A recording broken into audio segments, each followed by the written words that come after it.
All right, so today we're going to deep dive into something pretty special. Yeah. You know how we always talk about Ferrari and Lamborghini? Mm-hmm. Well, we're going to Bugatti territory. Okay, yeah. They're kind of lumped in together, right? Those like super high end. They are. But from what I've been reading, someone who's actually driven all three says Bugatti is like in a whole other league. Really? Makes Lambos feel almost crude by comparison. Wow. Okay, I'm intrigued now. Yeah, this is going to be interesting.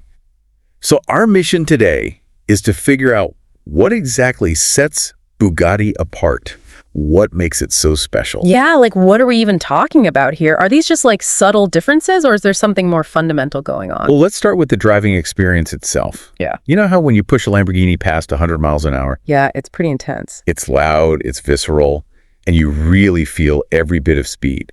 You get close to 200, and it feels almost dangerous, like you're right on the edge. Yeah, you're definitely aware of the car's limits and probably your own too. Exactly.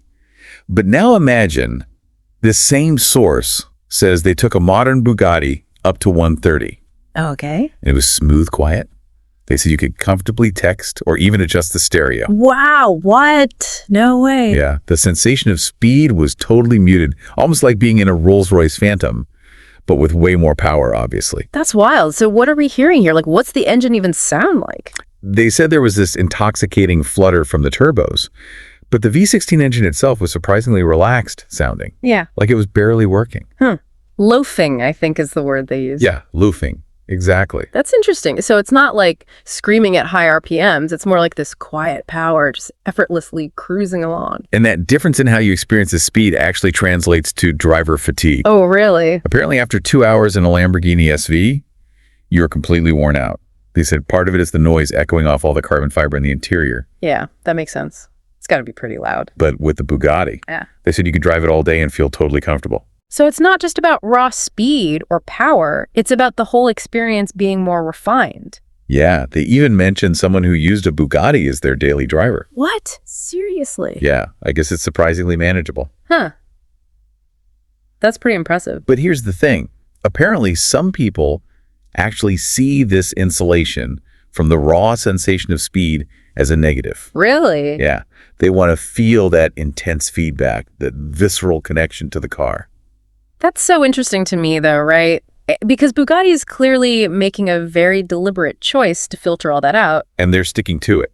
They know their audience. Yeah, and it seems to be working for them. I mean, we keep hearing that Bugattis are constantly sold out. People see them as simply the best there is. And the source was pretty adamant that no other brand can actually compete with them on this. Well, they're putting their money where their mouth is. They invest a ton in research and development. Oh, yeah. Way more than other car companies. I mean, it's a lot of tech, a lot of engineering that goes into these cars. And it's not just for bragging rights either. Apparently, a lot of the innovations they come up with end up filtering down to other VW Group vehicles. Which I guess helps justify the massive R&D costs. Yeah, because from what I've heard, they actually lose money on each Bugatti they sell. Really? Yeah, but the trickle-down tech makes it worthwhile for the whole VW Group in the long run. That's fascinating. So to sum it all up, Bugatti is all about creating a refined, almost serene experience of extreme speed. It's not just about going fast. It's about how you go fast. Exactly.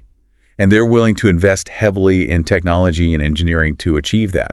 And it makes you think, right? Like if we have these two totally different approaches to experiencing speed, what does that say about what we actually want from our cars? Like what are we really looking for when we get behind the wheel? That's something to ponder. Yeah. It really makes you think. It does. Absolutely. Huh. So are we done with Bugattis or is there more to learn? I think that's enough for today. All right, I'm good with that. Until next time. See you then. Okay, bye.